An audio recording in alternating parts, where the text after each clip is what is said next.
Guruji, I think I missed a little bit there in the logic of uh, reversing the process from human to animal. That explanation I did not follow. Could you please tell me? So reversing the process. So From what I said, human. what I said is that animals are seeking security and pleasure. Humans are also seeking security and pleasure. But we have sophisticated ways of seeking security and pleasure. They don't have that kind of sophistication. So only thing that differentiates us is sophistication. But sophistication, if you ask people whether sophistication keeps me fulfilled, answer is no. In fact, animals are better off because they don't complain. Human being complains also. Yeah, on top of artha and karma, you get complaints also constantly. So, in fact, I would say that's why many people say better to be born as an animal and all that. So, all I was saying is that a human being is no different than an animal. They are seeking the same things. But unless I seek moksha, animal doesn't seek moksha. That is the only thing that can differentiate me from the animal. Me, the human from the animal. That's what I would say. That's what I would say. That's why I brought the idea of animal. Otherwise, what happens? Okay, I got a human birth, and the Shastram is saying I can get an animal birth later also. I'm claiming that I'm a very progressive and whatever sophisticated and etc. human, but next janma I'll be an animal. Then what about what happened? Somebody can question me as an animal and say, "Hey, animal, you said you were a great human in the last birth. What happened now?" Somebody can come and tell me that.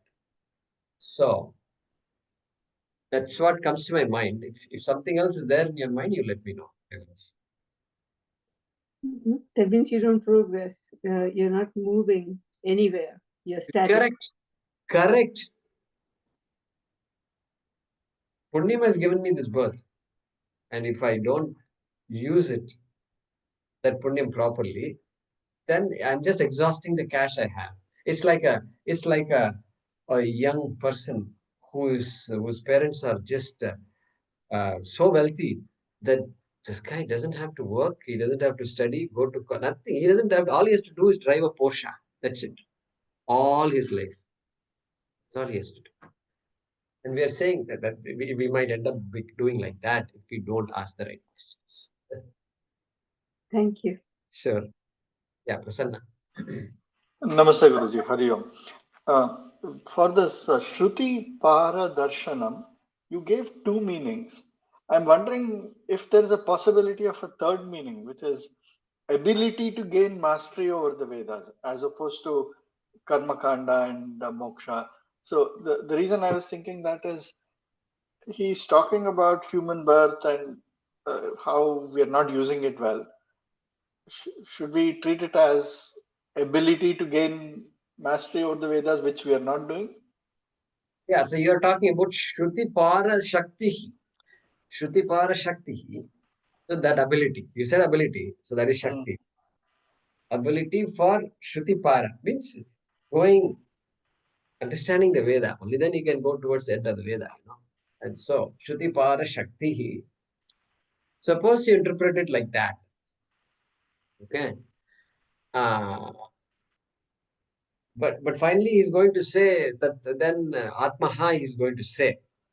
So yeah, you can even interpret like that. I don't see a problem with that.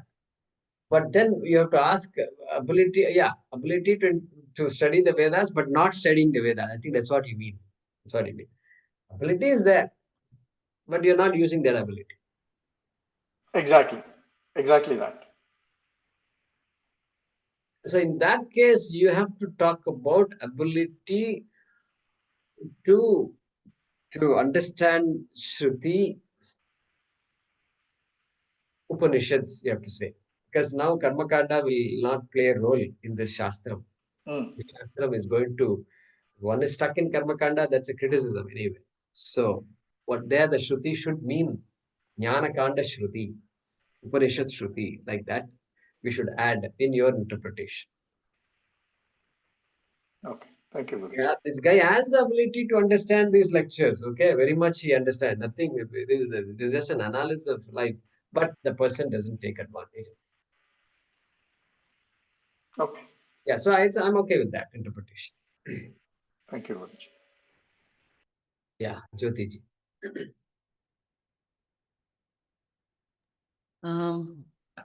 Namaskar. Guruji, one thing that is confusing me always is that to come to human janma, Narajanma, we have to pass through many janmas, and only with the good karma and we get this janma, Narajanma. And here we have that Viveka ability to right and wrong. But animals do not have that faculty. How did we come from animal janma to Nara janma when in the previous births we did not have Viveka at all?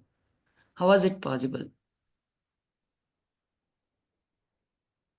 It is possible only because we had human janmas before. So let me explain that. Okay, what is the difference? One more difference between human and animal is a human has free will, animal has no free will. Human is a karta, animal is not a karta. Not a karta. It's free will. I'm literally saying kartrutvam is free will. Animal don't have free will means they don't have kartrutvam at all. No animal does a lot of action, but it doesn't claim authorship, doership, doesn't claim, it doesn't know. Doesn't know it. That means it's not a karta. Correct? A karta can do karma and create karma phalam or produce karma phalam. This akarta animal is doing karma but cannot produce karma phalam because akarta. Karta means not doing karma itself.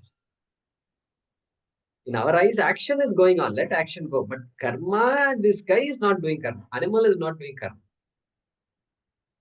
And so, animal is not doing karma, therefore no karma phalam also. That means what? Animals cannot create punyam and papam. Or an animal life cannot create punyam and papam. But then you say, oh, this animal is born as an animal because of some, Purva janma papam. depending on the animal. Let's say Purva Janma Papam. Who created that Purva Janma Papam? Animals could not create any Punyam and Papam. That means what? Some non-animal has to be there. The human being has to be there sometime before, and that person only created the Punyam and Papam. And the only way to exhaust that papam was to, a transit period is there. Okay. And this transit period of this particular animal is there. And then that papam gets exhausted, then now the mix is different. And then another birth is there. Human birth. Another human birth. Correct. Therefore, human or human-like births have to be there in the past. Only then karma itself is born. Karma phalam is born. Otherwise, karma phalam itself is non-existent. So Therefore, we must have had many human births before. Many means many is not a word also. And had some balance in our account. And then we have some karma balance in our account. Depending on negative or positive, we pass through all these janmas. That is why when we get this human janma, we have to do good karmas and increase our balance, maybe. Punya balance, maybe. Yes, and more than yes also we have to go, right? We have to say yes and no also. Yes and no. Why should I say no? Because no karma is required. Moksha is the destiny. Correct. Moksha is not a product of karma. Anyway, you've done a lot of good things. That's why you got this birth. Now what? Now you have to say what is Nachiketa telling Yama? Anyatra dharmat, anyatra adharmat. Tell me that which is beyond dharma and adharma. We have to come to that point. Dharma will give me punyam, I'll go to Swarga. You and I have to decide, is Swarga the next thing is that our goal? We have to really sit and decide that. Is going to Swarga the next our goal? Like that you have to ask. If the answer is yes, then I'll go to Swarga and then I'll come back again and this thing will be going on and on.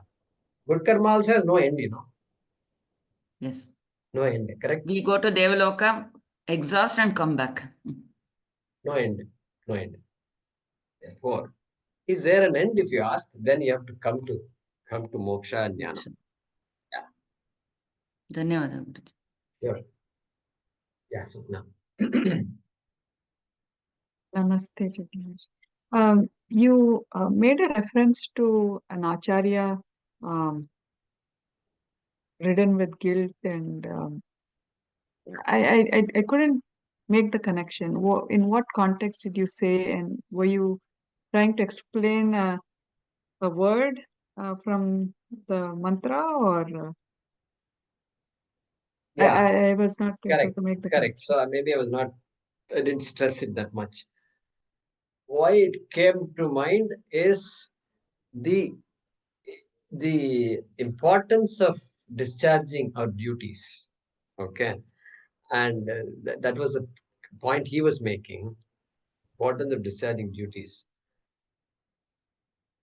You see people who are shirking their duties, but here is a person who says, I'm now very guilty because I should have gotten married.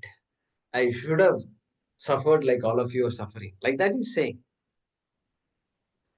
So I just said it in the context of the importance of uh, the ashrama dharma, brahmacharya ashrama, grasta ashrama. Everything is important. Grasta ashrama especially is very important. And so that one has to go through the process. That's what that person was telling me indirectly. That's what his feeling was. Whether right or wrong feeling is different. Right. I mean, I am just thinking. I'm sure he has done a lot of studies, and after so many years of studies, this sounds very basic, no? This guilt and confusion. One doesn't have to go. There is a value to all the ashramas, but okay, it is that person's confusion. That's fine.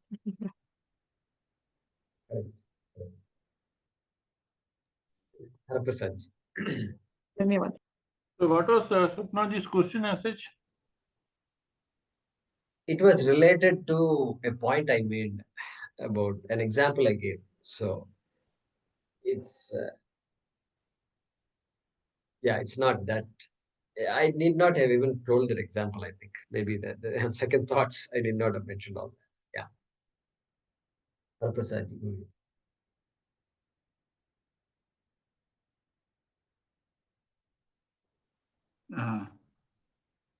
Mahodaya, the word pranatosmeham,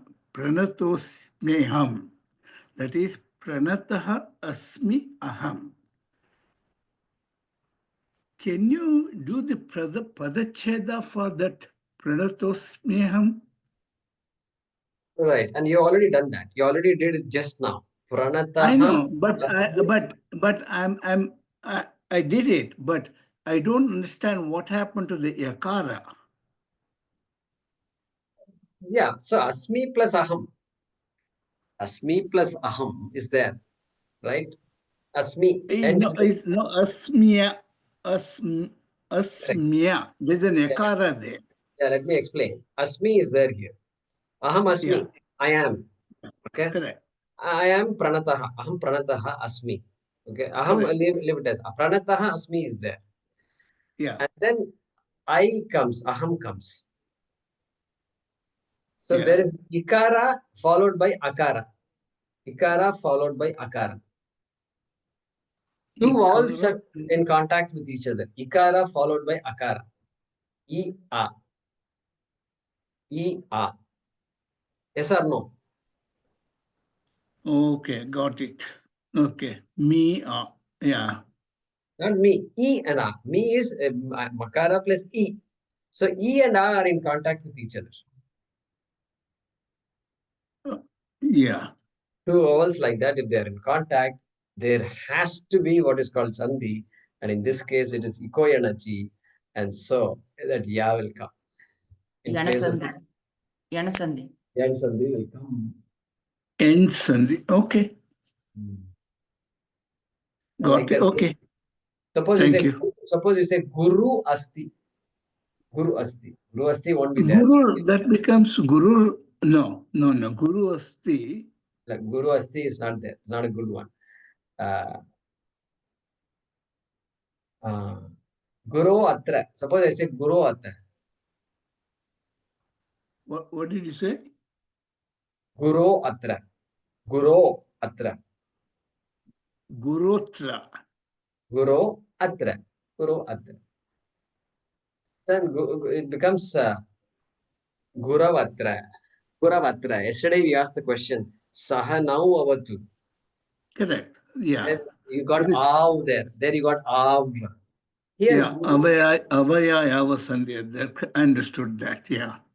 so like that is same Swara category, Swara Sandhi category. Oh, okay. That's why you got the Yakara there. Okay, Mahodaya. Dhanyavadaha. Ravi Kudwa. Namaste, Guruji.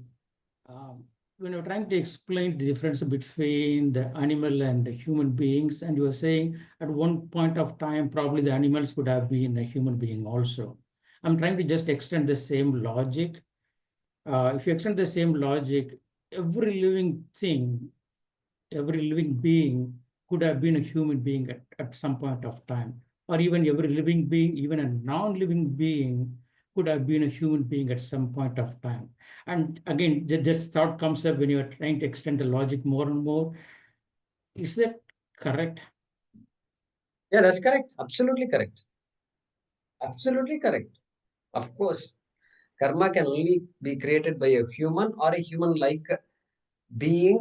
Human-like means what? A being which has free will and is self-conscious. They may not call themselves human somewhere else. They may be in some other planet also, some other galaxies. Fine, we don't have any problem with that. Right. Okay. So that means everything we see, either it is a living thing or non-living thing, could have been a human being at some point of time. We treat equally all of them. So there you go. So you're making an important point. So that could have been, was is a better, stronger, Yeah. and more correct statement. Was a human being. Yeah.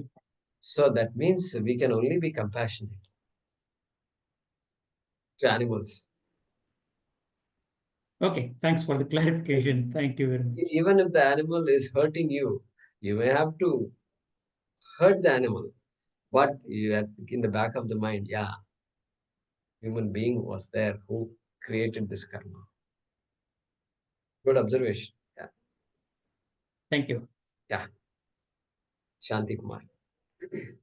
Hari Om Guruji.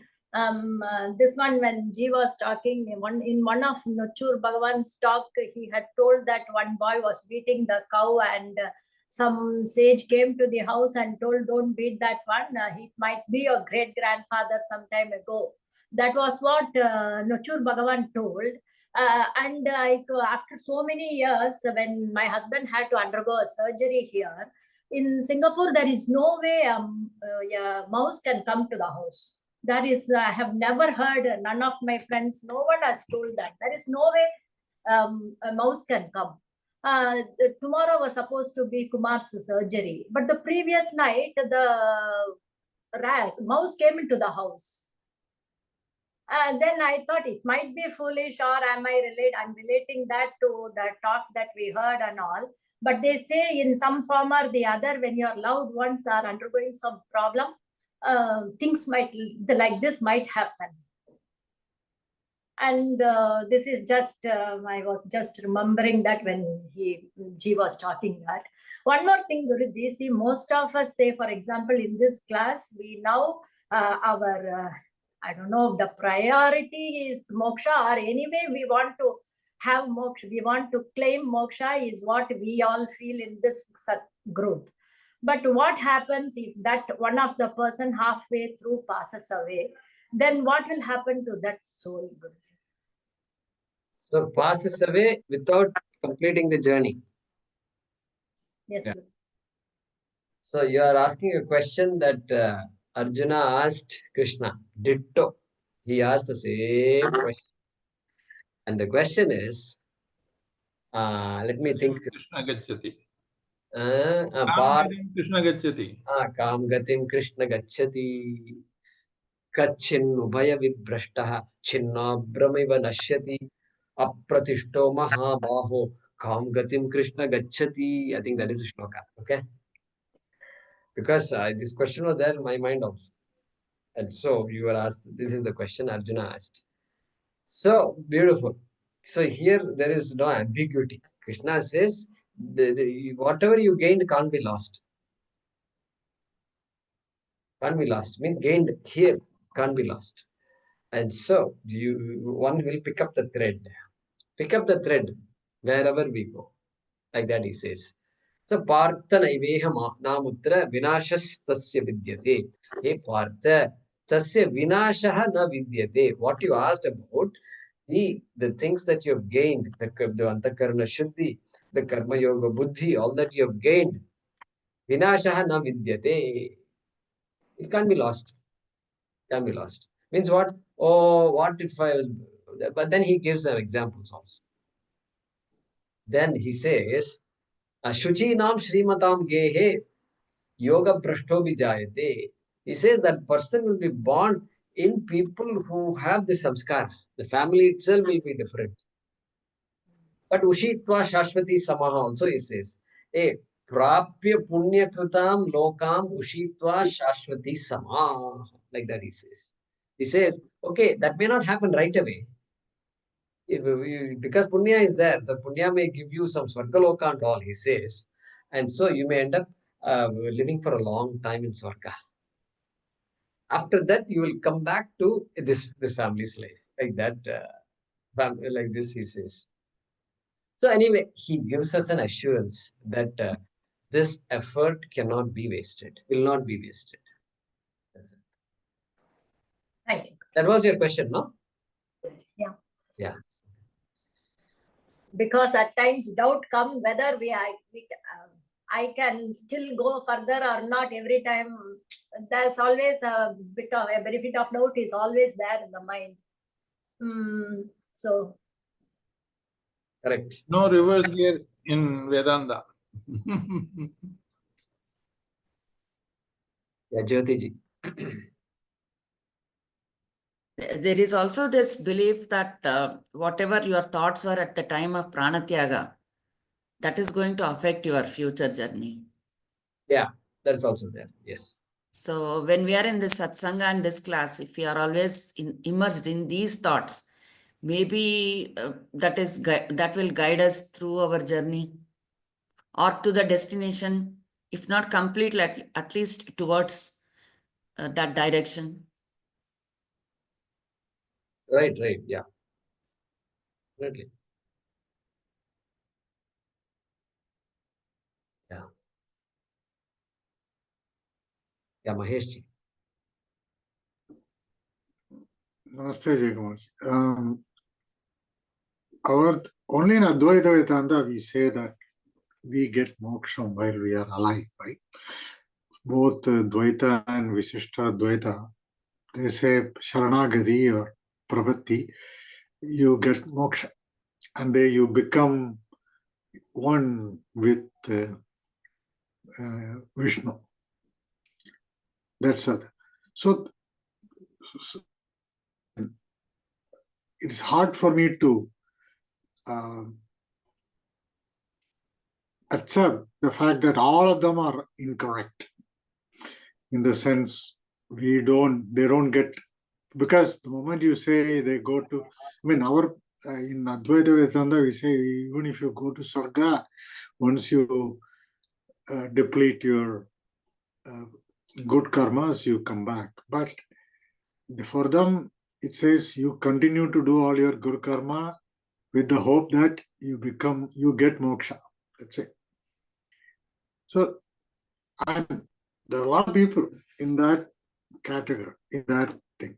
Number two, if in Advaita Vedanta, we talk a lot about moksha, also Upanishads. So my question is, I'm just wondering, is enough emphasis, all this teaching done during people who go through the Veda Parashala? Meaning, many of the priests and all, they're all karma kanda. I don't know, I'm asking. Because I've not seen many people talk about Upanishads and moksha and all that. They're all geared towards doing whatever karmas. Veda Padashala, the only teaching they get is Karma Kanda. That's it. I'm sorry, what? Karma Kanda only. Only. Now, they know how to chant Jnana Kanda. That's what I was saying. That's what I said. But teaching only Karma Kanda. That's it. Even after so many years. That's it. After 12 years, you need a lot more time. Is it how it has become, or it was, if you think it was different earlier, I don't know. See, these are all boys. Or young people. Okay? They can't understand moksha, first of all. Means you can't, there is an age when your mind has to be mature enough. Right. So that's probably one reason where they don't teach. It's introduction. Everybody, Veda Padashala is, you don't talk about moksha in this place. They don't know about moksha. How do they know? Well, by being a Vaidika and doing all your duties properly, Nitya Karma, Naimitika Karma properly, then you will get moksha. That's what they will know. But that beyond that analysis, they have a lot of details about Punyam and Papam. Okay. But this analysis is not there. I asked this question to many people. They say no. I know they chant very well because, the priest in Nananani phase 3, he from Karnataka, he very good. And he teaches to others these Upanishads, like Taittiriya Upanishads, but purely chanting. Yeah, so the Parayanam is important. Veda Parayanam is so important. And so they are the ones who preserved all these things the way it is to be done. So that being said, why this teaching? Because you say they are all very young, they are may not be fully, they are not matured enough to understand. Is that the reason? So what is your question again? I'm saying, if that being said, if they don't know, but yet this Upanishad, this meaning is important.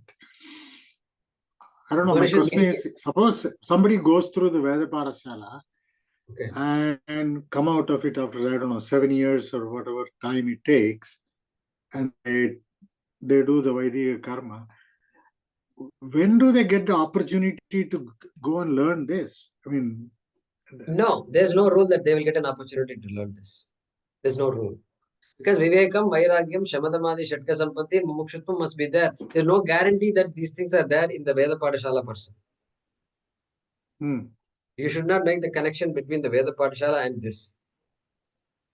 Zero connection will be there. Zero connection. Some samskara, some parents, Advaita parents are there. Advaita and all, then the emphasis of Advaita will there in their home. Then the person grows up, has a family and all, does karma. Does karma. And then sooner or later, that person hopes that because of the parents' samskara, the person picks up the thread. Advaita Vedanta thread and move towards Upanishad. Okay. So, that's the journey. There is no guarantee that this boy studying in Veda Padashala is going to ever study the Upanishad the way we are studying. Correct. Yeah, I could recognize Not only that, in many Veda Pathashalas, at least what I've heard is like this. They say, they have all these funny traditions. They don't respect sannyasis as much as we do. Respect means what? They look up, they don't, oh, this is sannyasi. So that means because that's because this Veda Pathashala, Dharma, Artha, Kama, and sannyas are opposites of each other. They only talk about Dharma, Artha, and Kama. All rituals are meant for Dharma, Artha, and Kama. That's what we are also saying. All rituals are meant for Dharma, Artha, and Kama only. Therefore, I have to ask the question, and all rituals are finite, and therefore I can only get finite results. That's what we are saying. They are saying that's how you can go to Swarga. Somehow it is ingrained in their head like that. They take it as literally. Swarga is correct. They will go to Swarga is correct. That's a correct statement. But that is moksha. Somehow that idea is ingrained. And therefore, little sad, which is that respect for sannyasis is not as good as the respect even you and I have. Okay? They're not impressed by sannyasis. Yeah, I can understand that the people go to Veda Pathashala as a earn a living, so to speak, like any other profession. Consider as a profession to earn a living. It is a life of tyaga, no doubt about that. The lives they lead are not easy lives. I'm saying people because their parents were thing or they because the reason this question has been there always in my mind because ever since I visited that Veda Pathashala, I remember we donated some money in Coimbatore. I went to that, and he was explaining to me how he has done. Some 10 kids are there, and two of his sons, both his sons are also there. And his argument was, if my son they don't do this, how can I expect somebody else come and learn this? That was his thing, which I thought was good. Correct. That's very nice. Very nice. Walking the talk. But then every time, we have been going through this Bhagavad Gita, Kathopanishad, and I always have been thinking, whether they do they, and I have seen people chanting very fluently. So I was wondering when do they get an opportunity to learn? Unless they attend some classes like this, I hope. The opportunity afforded to Veda Pathashala students is no better or no worse than the opportunity afforded to any of us. Yes. That we must be clear about. You can say they have an advantage, you can say, but we don't know. This is, what is, you have to go back to Adhikaritvam for Advaita Vedanta. So Viveka must be there. If the Viveka may or may not be there, they know Atma. But their idea of Atma is a Ganta Atma. A Atma that travels. And my Atma will travel to Swarga, to Vaikuntha. Yeah, or Shivaloka. That's it. So they have Vivekam only to that extent. And so, good question though. I think these are things we need to know. Yeah, is there any effort done, I don't know, by our Shankaracharyas or something to do these changes? I don't know. Is there a... No, wait. Nothing needs to change. Nothing needs to change. First, we have to accept that this is how it should be also. Veda Parayanam, Veda Pathashala is meant for a purpose. Yeah, I understand. But at some point in their life. No. There is no at some point. At some point in their life is at some point in our life also. It's all the same thing. They are grahasthas, we are grahasthas, they do that, we do that. Yeah, exactly. That's why I said it's another profession. We need them. In the society needs them, no doubt about that. And we should ask this question to them also. No, but Jagamaji, it's not that easy to ask question. No, I attempted to several times, but people may not take it. They may not. You have to be careful. I refrain from asking these kind of questions too.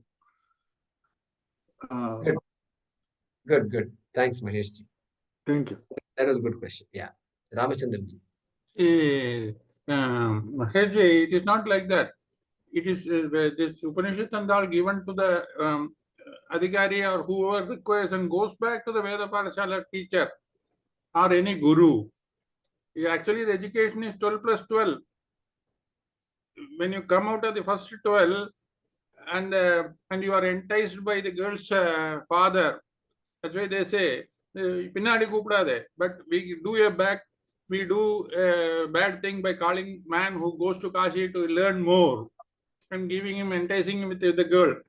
The Kashi Yatra in. It's a very bad thing in our Vedic marriages. It's not Vedic marriage, that part doesn't belong to Vedic. We are enticing him back and training him back when he is going to go to Kashi and learn more about life and Right. That is a folk practice, if I would say. It is nothing. It's not mandatory in Veda or something. It's just a folk practice. That is what happened. You are training him back by enticing. Actually, the learning is 12 plus 12. Okay. We Thank you. don't think it's a bad practice, basically because it is a Grihastha ashrama which is supporting all the other ashramas. If there is no Grihastha ashrama, then where is the question of other ashramas? That's why I said it is given to the who wants it. He wants to go to Kashi and learn more from the learned teacher. Maybe the same teacher in the local Veda Pathashala will teach if you ask. Yeah. So anyway, it's a tradition which does give him a clue. Actually, it's actually a clue to this person that there is another thing beyond Grahastha also. Grahastha, you are entering Grahastha, you better be devoted to your Grahastha ashrama. Okay, you can't simply come and say, no, tomorrow I'm not interested, I will run away. Not like that. You can't be like that. You have to be devoted, no doubt. But there is, be aware that there is another ashrama beyond this also. So we should look at it in a positive way. I think Guruji initially said that it's not a matter of choice. Whatever is happening is, whether you go to it as a livelihood or whether you go to it because of previous good punyam and go towards moksha for further learning, it's the chances of hitting that is the same as anybody else, whether he goes to the Pathashala or anywhere else. If you're supposed to go there, it'll come in handy. But it is a good point to know that when people go looking for a livelihood in that particular profession, they cannot work at two things, moksha and livelihood. So karmakanda and jnanakanda clash, and the age doesn't help either. But the point was very clear, Guruji, when you said that the options are the same for everybody, and how it manifests in your life is what it's supposed to be. Thank you. That is good. Not only that, by the time they study and come, they were all thorough with Sanskrit. So whatever they have learned by rote, they understand its meaning and turn to the path when it is necessary. Yeah, but the need to turn towards moksha will not come by learning by rote. The understanding or the need learned earlier, you get. That depends on Because they are taught all the Vyakaranas. Mimamsa, everything is taught in the Veda Pathashala. At the proper age, when you start analyzing what you learned, you understand. Okay, I'm not familiar with that, so I can't. So let's do this. Yeah. So point is, Ramoji is saying that they are taught Sanskrit Vyakaranam and other things, so they will pick up. It's easier for them to pick up the thread then. Talk about moksha. Come to moksha marga, nivritti marga. But the desire has to be there. But I'm saying that there is no such guarantee, because if you look at adhikaritum, you need not vyakaranam, you need viveka. You need not jyotisham, you need vairagyam. Okay, you don't need shiksha, you need samadhi shatka sampatti. Okay, you don't need kalpam, you need mumukshutva. So that is a formal requirement. So that anybody can have, a total person unfamiliar with Sanskrit also can have that maturity. Maturity anybody can have. So we should not confuse these two. We just leave the two aside. Where karma kandis are there, their presence and their profession is very important to propagate the Vedic Dharma. And we are also propagating Vedic Dharma, correct? Dharma. We are also supposed to be doing our Nitya Karma, Nainitya Karma properly, which we have done. That's why we are here. So we are not divorced from that. Okay. We're saying we see both. We know exactly the role of both. Yeah. And we know where we are emphasizing our life, where it's going also, we know. Jyotiji. Namaskar for the opportunity. Actually, I'm now 64 years, so I have seen the karmas practiced in households with like how I mean earlier speakers told, no, just adhering to all the rituals, this, that. But nowadays, whenever I attend some rituals or functions, I see these young priests, they actually give a kind of a talk, and they try to attach something that is, I mean, I can't say moksha, but some subtle things they try to explain also to the kartrus. Whoever is doing the rituals, they try to talk about the spiritual aspects a little bit. And they say you are doing this because this has a meaning, and that is why you are doing. I see these younger priests who have got education, maybe modern education as well as Sanskrit or the Shastras they have studied. Nowadays, I see a shift actually. These young Purohits and they are trying to explain. So there is a shift actually. It's happening. That's what I wanted to tell. It's not just profession. They are also trying to understand and trying to explain to people who are performing rituals that this is that in their own way. It may not be 100% textual or the 100% intention of whoever has written the text, but they're trying to explain. That is what I've seen these days. Yes, that's true. So this, when somebody passes away, they have in our tradition, it's called Shloka Solradu. Shloka Solradu means on the 10th day or some other days based on their convenience and all. They come, the two priests will come. They will write a Lagna Patrika. So, I mean, they'll write a Patrika. They 13. say only 3 Patrikas are written for a human being. One is Janma Patrika. Another is for marriage, Lagna Patrika. The third is after passing away, they write a Patrika. And they write all it's a prayer followed by some rituals that have been to be done. So there is a particular, I have that with me. They wrote it for my mother. And one person writes a Patrika. He's busy doing the Patrika. The other person is sitting next to him.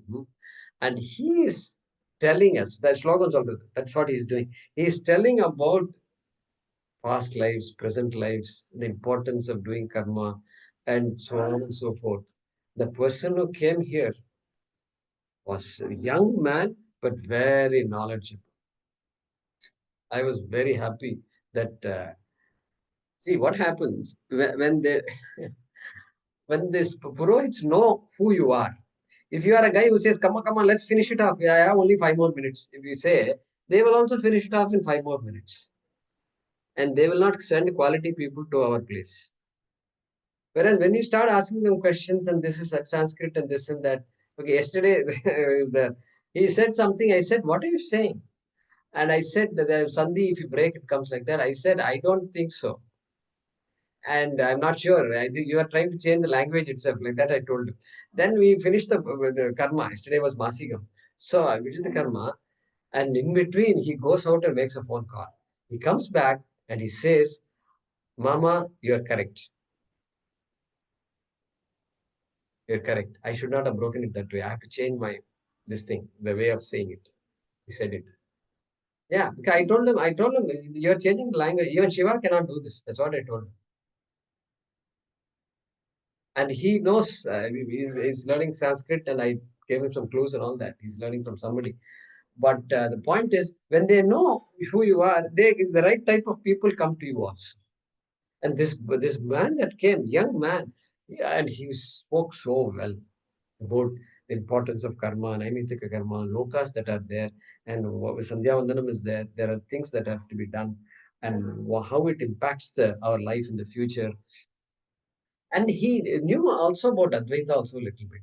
And he talked about that also. That finally we have to know that we are already free.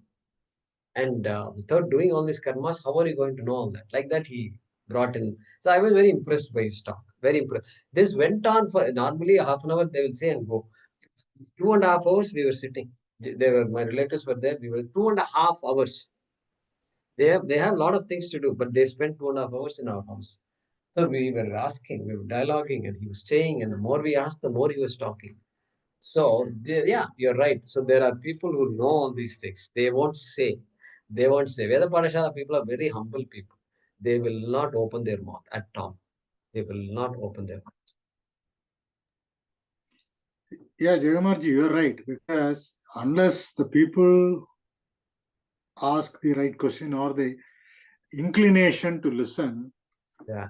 they won't have. I mean, I agree. And as Jyotiji said, there are people now explaining, because some people more curious and ask this question: what is this Charma Patrika means? What are you saying there or something? Because first they don't know the language, nor they have not heard, nobody asked. So now from that drives the priests also to learn little more, to explain. That also is there. To in a way, it can be understood by the people who ask the question.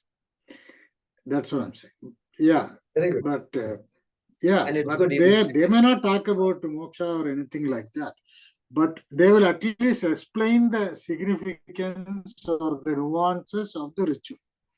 Definitely. Or what is the purpose? Why are we doing it? What is the objective?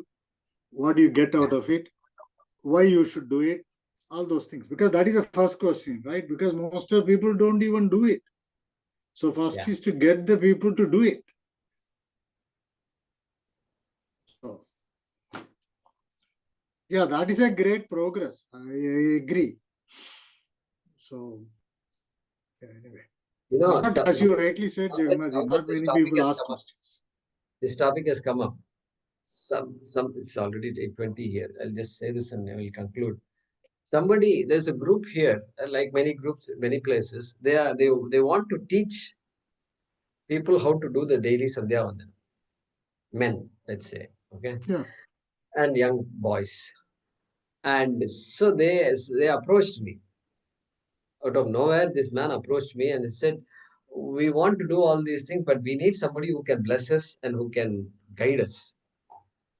I said, okay, I mean, I can, whatever little I know on the karma side, I'll help. And I can put things in context and all that. Yeah, he said, that's what we need. Then he saw me talking somewhere, I think, and then he came after me one day. Then he's planning things out, and they have all these contacts in various places. They're going to have all these sessions. And so he asked me to write something up, because we're going to send this we are going to make a poster and flyers and all that. So I am supposed to now write the significance of Anushtana, daily karma, Nitya karma. So I said, what am I going to say? How am I going to convince somebody to do Nitya karma?